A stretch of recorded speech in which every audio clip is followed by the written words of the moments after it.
Movie का नाम है Sherlock Holmes a game of shadow.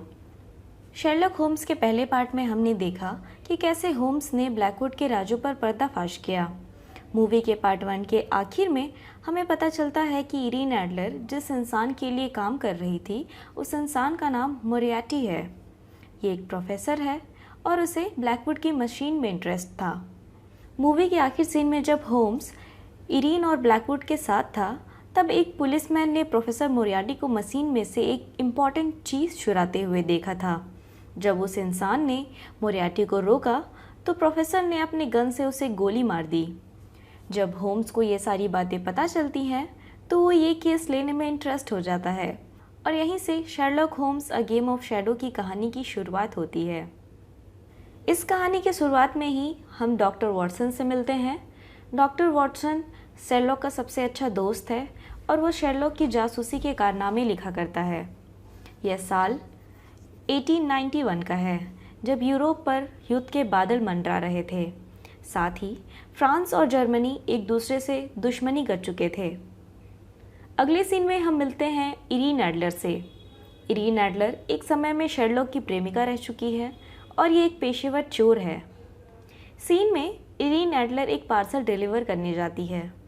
रास्ते में शेरलॉक उसे मिलता है और बताता है कि 3 लोग इरीन को पिछले आधे घंटे से फॉलो कर रहे हैं।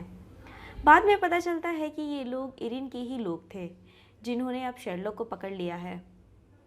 शेरलॉक अपनी सूझबूझ और चीज़ों को अलग तरीके से क्षमता रखने के कारण सबको हरा देता है और वापस से इरीन का पीछा करता है। इरीन उस पार्सल को लेकर एक जगह पर जाती है जहाँ पर किसी तरह की बोली लग रही थी। वो ये पार्सल एक इंसान को देती है जिसका नाम हाफमैनस्टल होता है। मौके पर होम्स भी वहाँ पहुँच जाता है। ये इंसान जिसका नाम हाफमैनस्टल है वो इरीन को इस पार्सल के बदले एक लेटर देता है। जब हाफमैनस्टल ये पार्सल को चेक करने के लिए खोलता है तब पता चलता है कि पार्सल के अंदर बॉम्ब है। होम्स किसी तरह से उस बॉम्ब को भीड़ भाड़ से दूर लेकर डिस्पोज करता है। तब तक इरीन और हाफमैनस्टल वहाँ से भाग चुके होते हैं। होम्स जब इन चीज़ों का पीछा करता है तो उन्हें रास्ते में मिस्टर हाफमैनस्टल बैठे मिलते हैं। जब होम्स उनके पास जाता है तो पता चलता है कि किसी तरह के जहर से उन्हें मार दिया गया है। आपको याद होगा शेरलॉक होम्स पार्ट 1 में ही हमें पता चलता है कि इरीन एडलर किसी प्रोफेसर मोरियार्टी नाम के व्यक्ति के लिए काम कर रही थी। वो करना तो नहीं चाहती थी पर मजबूर थी। अगले सीन में ही हम देखते हैं इरीन प्रोफेसर मोरियार्टी से मिलने जाती है जहाँ पे हमें पता चलता है कि इरीन को खुद भी पता नहीं था कि उस पार्सल में बॉम्ब रखा हुआ था। इरीन ये सारी बातें मोरियार्टी से कहती है। मोरियार्टी इरीन से उस लेटर के बारे में पूछता है। इरीन एडलर बताती है कि वो लेटर अब उसके पास नहीं है, वो लेटर शेरलॉक होम्स के पास है। इसके बाद ही मोरियार्टी इरीन से कहता है कि अब उसे इरीन की ज़रूरत नहीं है। इसके तुरंत बाद ही हम देखते हैं कि मोरियार्टी ने इरीन की चाय में जहर मिलाई थी जिसकी वजह से इरीन एडलर की वहीं पर मौत हो गई है। अब हम पहुंचते हैं 221B बेकर स्ट्रीट। यहाँ पर शेरलॉक का घर है। जब डॉक्टर वॉटसन शेरलॉक से मिलने उसके घर जाते हैं तो उन्हें शेरलॉक कहीं भी दिखाई नहीं देता। आपको पता ही होगा कि जब भी कोई केस खत्म हो जाता है या सॉल्व हो जाता है तो शेरलॉक पूरी तरह से पागल हो जाता है। इस बार शेरलॉक अपने कमरे में महीनों से पड़ा हुआ है। वो कुछ अजीबोगरीब एक्सपेरिमेंट्स कर रहा था जंगली पेड़ पौधों और जानवरों पर। उसने एक ऐसी दवा खोज निकाली है जिसके उपयोग से इंसान की हार्ट बीट दोबारा उत्पन्न की जा सकती है। जब डॉक्टर वॉटसन कमरे के अंदर के हिस्सों में जाते हैं तब उन्हें एक जाल सा दिखाई देता है जिसे शेरलॉक ने धागे से बनाया है। शेरलॉक वॉटसन को एक धागे का पीछा करने को कहता है। वॉटसन ठीक ऐसा ही करता है। ये सभी धागे अंत में जाकर एक इंसान से जुड़ते हैं और उस इंसान का नाम है प्रोफेसर मोरियार्टी। ये वही इंसान है जिसके लिए इरीन एडलर काम किया करती थी। शेरलॉक आगे बताता है कि दुनिया भर में जितने भी अनरिलेटेड मर्डर्स, टेररिस्ट अटैक और व्यापारिक अधिग्रहण के पीछे प्रोफेसर मोरियार्टी का ही हाथ है। इसके बाद वॉटसन शेरलॉक को उसके बैचलर पार्टी में लेकर जाता है, जहाँ पर हम पहली बार शेरलॉक के भाई माइक्राफ्ट से मिलते हैं। इसके बाद होम्स एक टैरो कार्ड रीडर से मिलने जाता है। इस टैरो कार्ड रीडर का नाम सिम्जा होता है। ये बेसिकली जिप्सी से बिलोंग करती है। होम्स जब सिम्जा से मिलता है तो उसे वो लेटर दिखाता है जिसे वो इरीन एडलर के पास से लेकर आया था। सिम्जा ये लेटर पढ़कर बताती है कि ये लेटर उसके भाई रेने ने भेजा था। इन दोनों के बीच बातचीत के दौरान ये भी पता चलता है कि रेने प्रोफेसर मोरियार्टी के लिए काम किया करता था और कई सालों से उसकी कोई भी खबर नहीं है।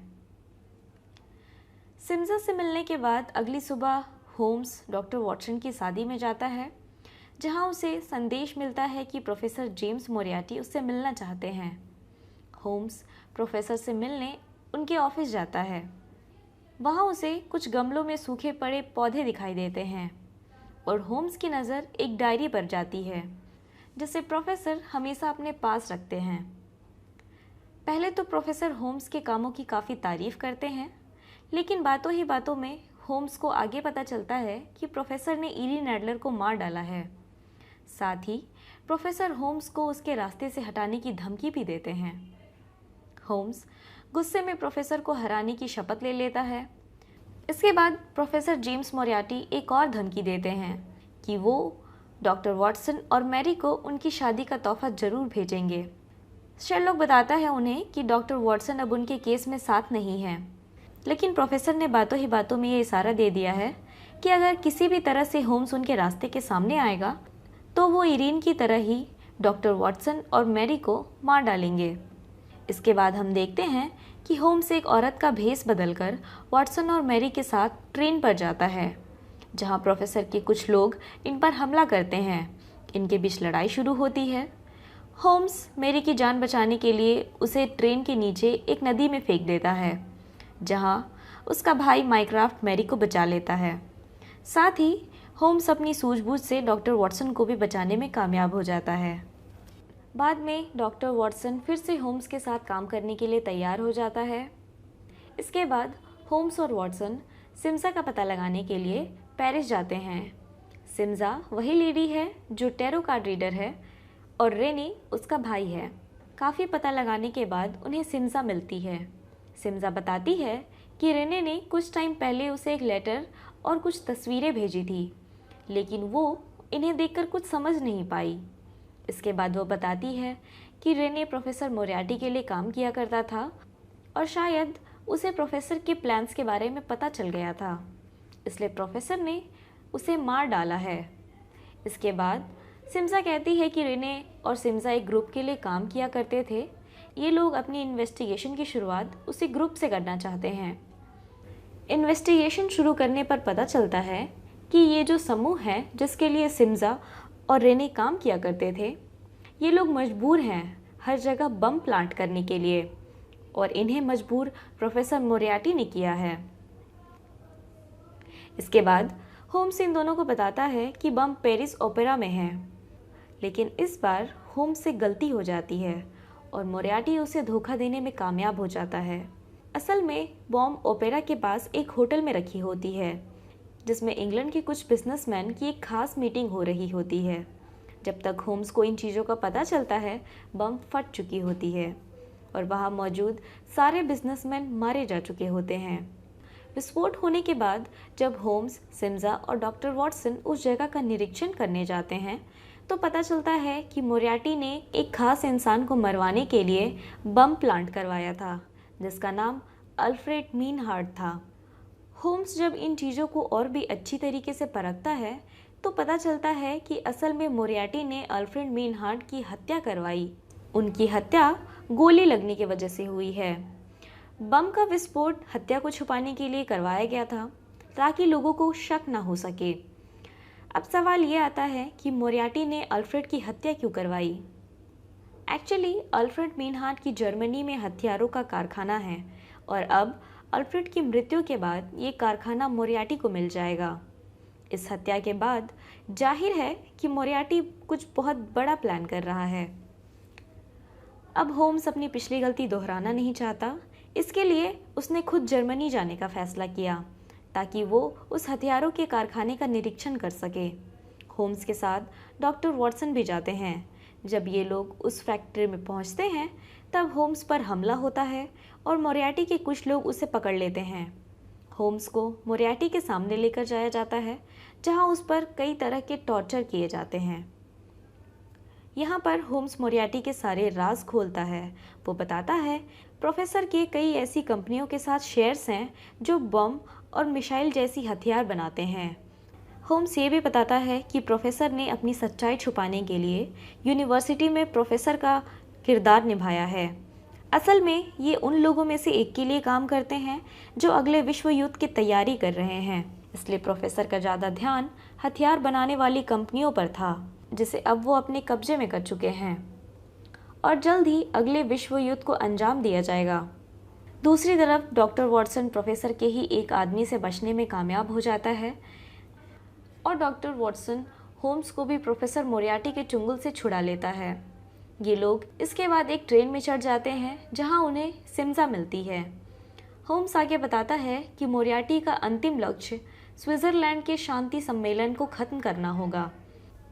इसके बाद शांति सम्मेलन में इन तीनों को पता चलता है कि इस सम्मेलन में जो हत्यारा है यानी कि जो मर्डर करने वाला है वो सिम्जा का भाई रेने ही है। वॉटसन और सिम्जा रेने को खोजने में लग जाते हैं लेकिन रेने उन्हें कहीं भी दिखाई नहीं देता। असल में मोरियार्टी ने रेने की प्लास्टिक सर्जरी करवाई है और उसे एक अलग इंसान का रूप दे दिया गया है। दिलचस्प बात यह है कि इस इंसान के 3 और हम शक्ल हैं, इसलिए रेने को पहचानना काफ़ी मुश्किल है। दूसरी तरफ मोरियार्टी शेरलॉक के साथ है। ये दोनों एक दूसरे को हराने की बातें कर रहे हैं। ये दोनों अपनी चालें शतरंज के थ्रू खेल रहे हैं। दूसरी तरफ सिम्जा और वॉटसन उन लोगों के चलने खाने पीने के तरीकों को पहचानने की कोशिश कर रहे हैं जिससे कि वो रेने को पहचान पाएं। शेरलॉक बताता है कि अगर कोई इंसान किसी दूसरे इंसान का किरदार निभा रहा होता है तो अपने आसपास होने वाले स्पॉन्टेनियस रिएक्शन में भी वो अपने किरदार में ही डूबा रहता है। वो इन चीज़ों पर ध्यान नहीं देता। वॉटसन ठीक इसी थ्योरी का इस्तेमाल करता है। वो एक वेटर के हाथ से उसकी ट्रे गिरा देता है। आसपास मौजूद सभी लोग चौंक जाते हैं सिवाय एक इंसान के। तभी इन्हें रेने का पता चलता है। इससे पहले कि रेने किसी की हत्या करता, सिम्जा उसके पास पहुंच जाती है और उसे समझाने लगती है। तभी मोरियार्टी का एक आदमी रेने को मार डालता है। शेरलॉक एक चाल जीत कर भी हार जाता है। इसके बाद शेरलॉक आगे बताता है कि उसने प्रोफेसर की एक पर्सनल डायरी को एक डुप्लीकेट डायरी के साथ एक्सचेंज कर लिया था। उस डायरी में प्रोफेसर के सारे राज और उनकी सारी काले धन का विवरण है। उस डायरी को लंदन भेजा गया है जिसे एक किताब की मदद से डिकोड किया गया और उसके सारे काले धन को जब्त कर लिया जा रहा है। मोरियार्टी खुद को हारता हुआ देखकर शेरलॉक पर हमला करता है। इन दोनों के बीच हाथापाई शुरू हो जाती है। मोरियार्टी होम्स को लेकर खाई में कूद जाता है। मतलब प्रोफेसर जेम्स मोरियार्टी के साथ होम्स की भी मौत हो जाती है। इस किस्से के कई सालों के बाद वॉटसन अपने ऑफिस में होम्स के किस्से के कारनामे लिख रहा होता है। तभी मैरी उसके लिए एक पार्सल लेकर आती है। वॉटसन को एहसास होता है कि इतने सालों से ऐसे पार्सल होम्स उसे भेज रहा है। वॉटसन पार्सल बॉय को खोजने के लिए बाहर जाता है। तभी हमें सोफे के पीछे से होम्स निकलता दिखाई देता है। यानी कि होम्स मरा नहीं था, वो अभी भी जिंदा है। और यहीं पर ख़त्म हो जाती है ये स्टोरी। ये मूवी आपको कैसी लगी मुझे ज़रूर बताइएगा। अगर आपको ये वीडियो पसंद आया हो तो वीडियो को लाइक कीजिए, इस वीडियो को अपने दोस्तों के साथ शेयर कीजिए और हो सके तो उस चैनल को सब्सक्राइब कर लीजिए। सब्सक्राइब करने के साथ जो बेल बटन है उसे भी क्लिक कर दीजिए ताकि सबसे पहले आपको नोटिफिकेशन मिल पाए। तो मिलते हैं इसी तरह के अगले वीडियो में। Till then take care, bye bye.